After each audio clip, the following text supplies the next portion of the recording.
ever assembled in the Pacific. Battleships, cruisers, carriers, and transports. Steams for Tarawa, vital Japanese base in the middle of the Pacific. Tarawa, in the British Gilbert Islands, is one of the most heavily fortified of Jap air bases.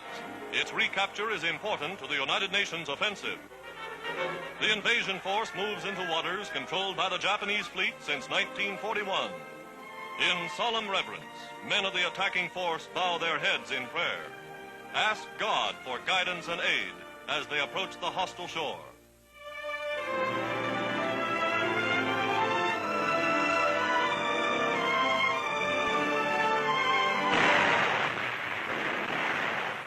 Dawn, and the Navy's big guns open fire.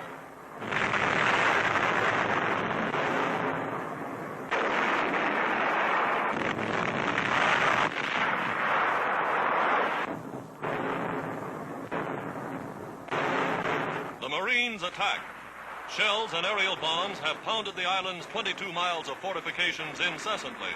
But the enemy is well entrenched, and landing boats are met with a terrific fire.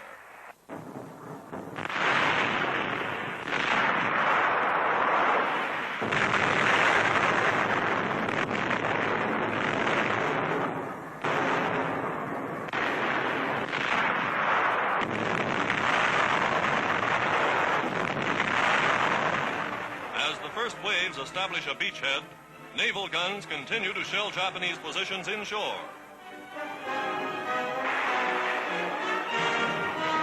Using hand grenades and bayonets, the Marines push forward inch by inch, wiping out pillboxes and machine gun nests one by one.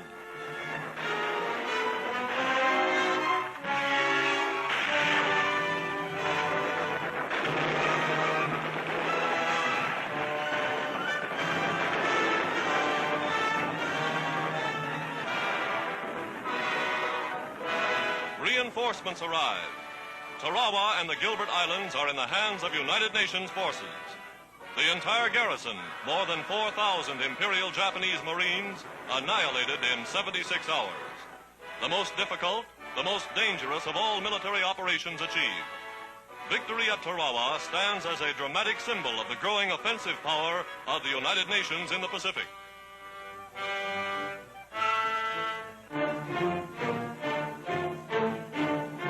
Smashed barbed wire and concrete emplacements along the coral-studded shore attest to the fury of the American attack.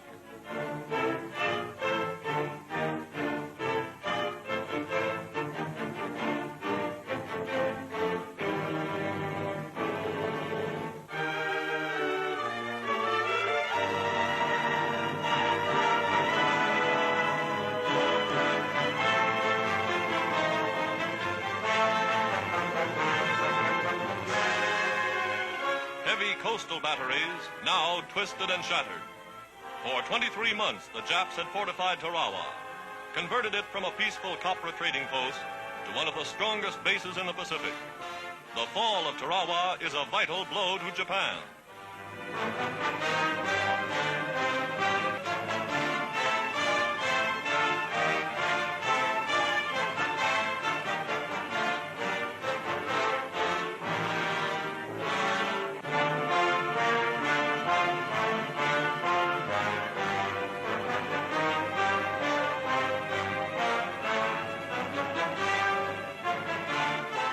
On the island were many Koreans, workers forced to labor in slavery by their Japanese masters.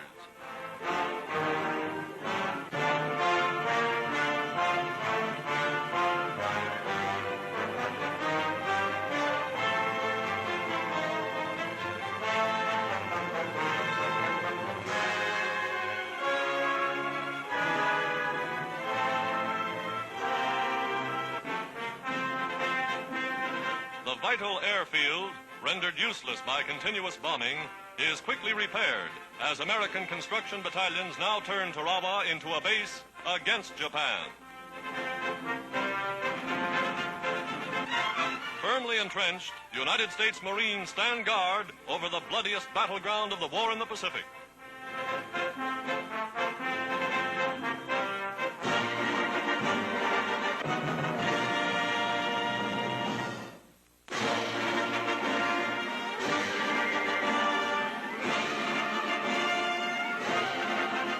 the shadow of the pyramids near Cairo, Egypt, in the heart of the Muslim world, the leaders of China, Great Britain, and the United States meet face to face for the first time. President Roosevelt, Prime Minister Churchill, and Generalissimo Chiang Kai-shek united in the war against the Empire of Japan.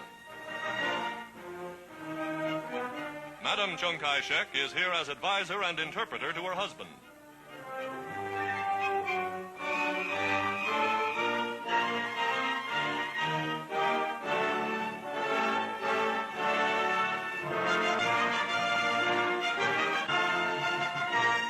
High commands of the United Nations powers mapping the blows that will strip Japan of the vast empire gained through 50 years of terror and aggression.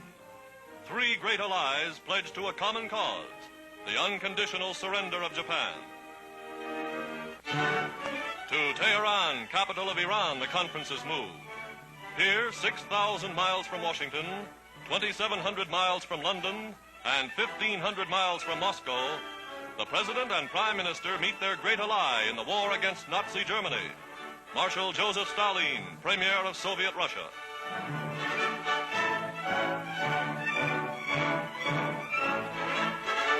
The dramatic conference for which the world has watched and waited. Roosevelt, Stalin, and Churchill, climaxing a series of meetings that began with the Atlantic Charter and carried on through Casablanca and Moscow. Diplomatic representatives of the three nations are present: Molotov, Eden, Harriman.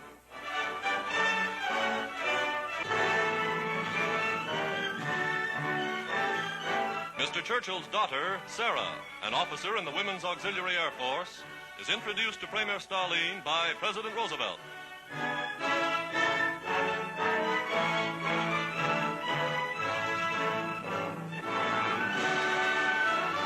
A dramatic ceremony highlights the meeting. The presentation of the Sword of Stalingrad, gift of Britain's king to the people of that heroic city. Marshal Stalin accepts the tribute on behalf of the Russian people.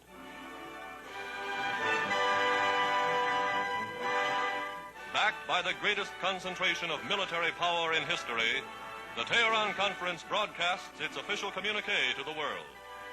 We, the President of the United States of America, the Prime Minister of Great Britain, and the Premier of the Soviet Union have met and expressed our determination that our nation shall work together in the war and in the peace that will follow.